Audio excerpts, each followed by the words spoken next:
Hey, Katie here, and welcome to my video. Hello!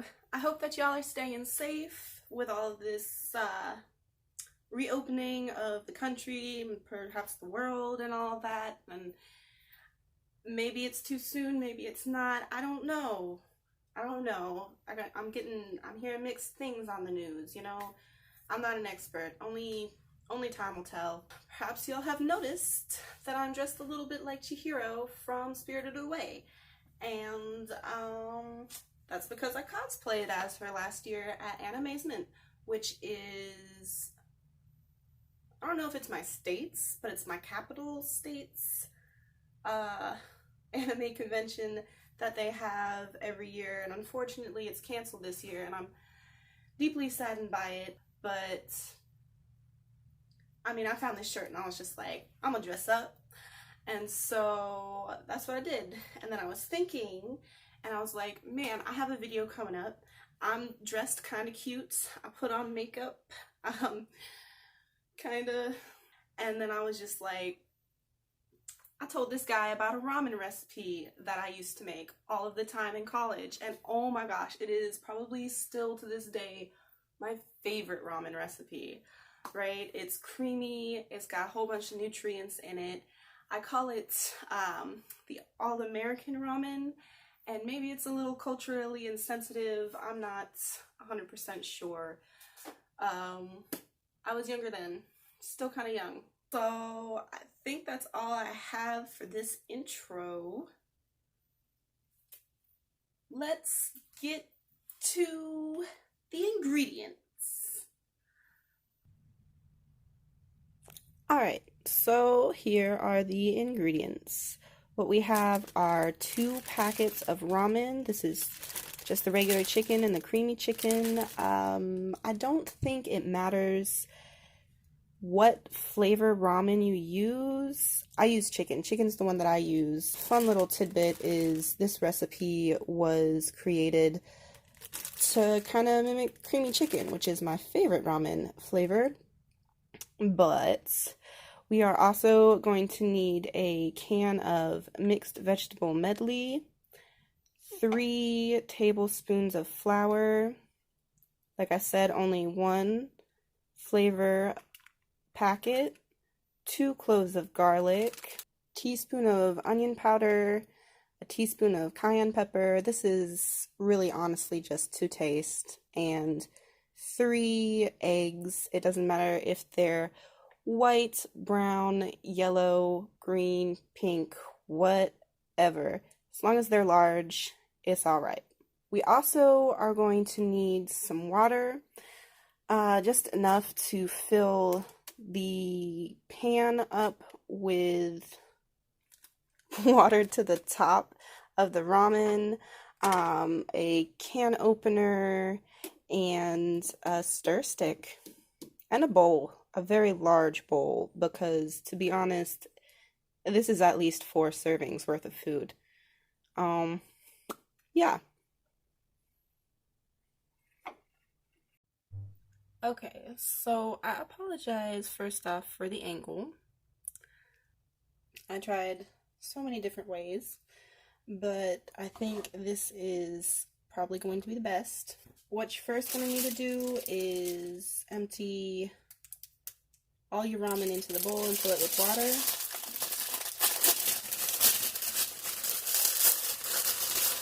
To the top of the ramen.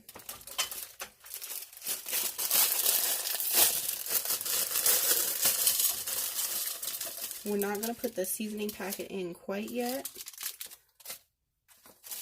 but that will happen soon. So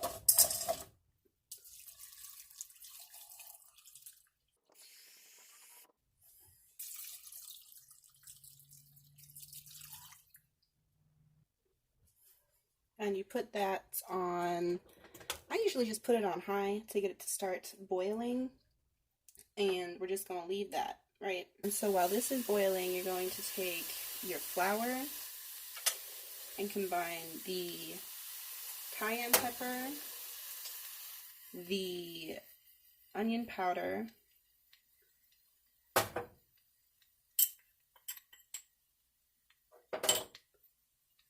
and your ramen flavor packet. And give that a nice little stir. Doesn't really matter, I guess, how incorporated it is, because it's all going to get mixed. Once you get that stirred in, you can go ahead and peel your garlic. I just put it in whole, but you can mince it up, chop it up. I sometimes cut it in half, just like give it a nice little twist. Personally, I like a lot of garlic. It's just a flavor that is very delicious to me. And you're going to need to open your can of mixed vegetable medley. I get this from Walmart. Personally, it's the one I like. Any can of mixed vegetables or any vegetable will do, I suppose. I like the mixed vegetable medley though because of the potatoes and the lima beans. And you're going to pour this water from the can into the flour mixture, and you can start slowly or just add it all in, but you don't want your flour mixture to get too lumpy or it's going to cook lumpy.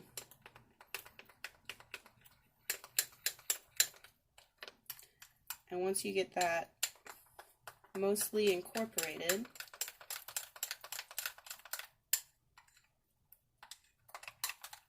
you can pour the rest in. So we started with probably about half of the water from this. I'm just going to set that vegetable medley to the side and finish stirring up this. And it looks like our water is starting to come to a boil, which is good. We're just going to let it sit for a little bit, wait till it gets to a rolling boil, and then turn it down to medium or just a simmer. Okay, and once the ramen is pretty tender, I just like to unfold it.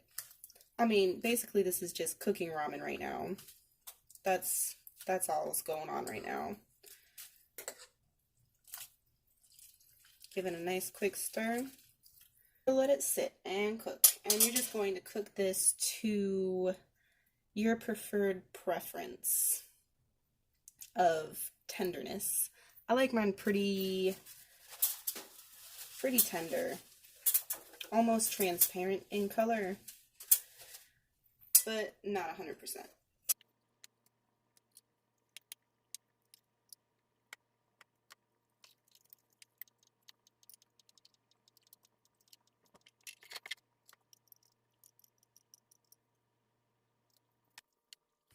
Okay, so this was probably like 30 seconds for y'all, but I had it on for maybe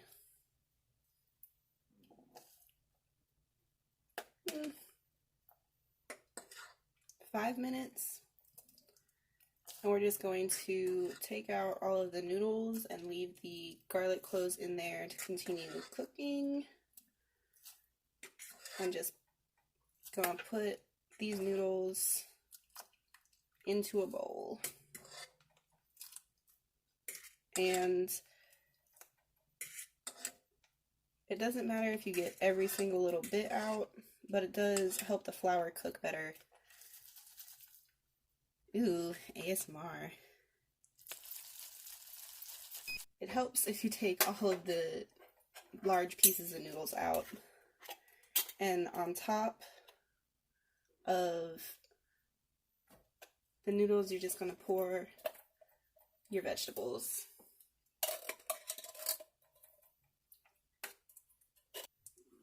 and into the water. After giving your flour mixture a little bit of a stir, you're going to slowly pour that into the water while stirring. Basically, we're making a gravy, I guess. You can put some butter in this if you choose. I'm trying to stay away from that right now. But you're going to want to keep this on a medium-low heat and stirring pretty regularly at the beginning, but once you see it starting to thicken, you can just stir it every once in a while.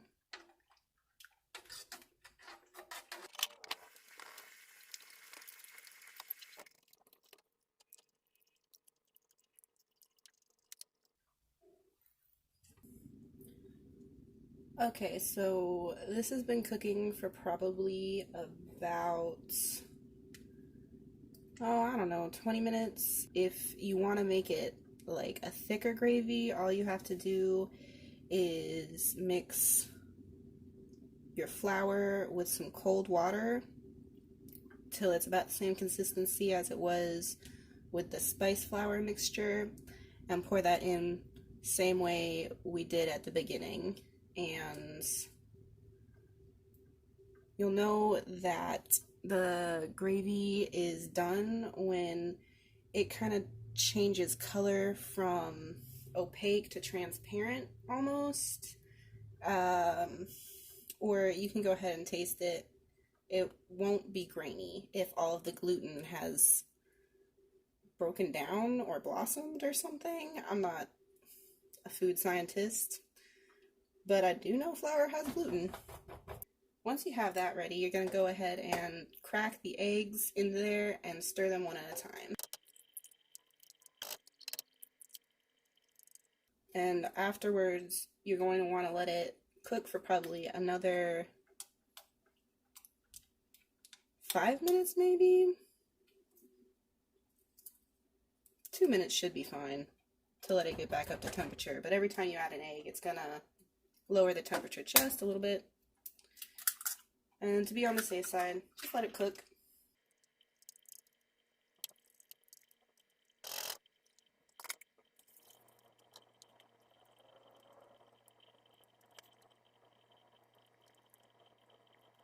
Alright, and so once that's cooked, you're going to take the bowl with your noodles and vegetables and just pour it right over.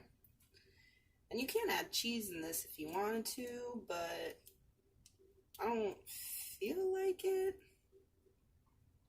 Yeah, I definitely added just a little bit too much.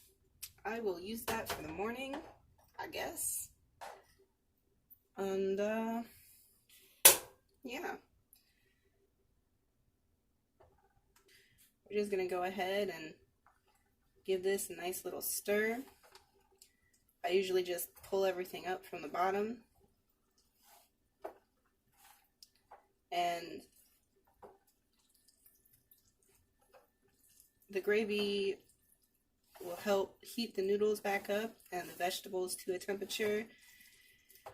And it's ready to serve.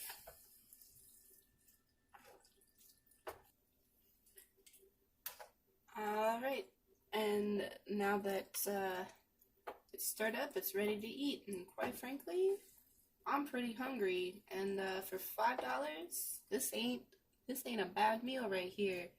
So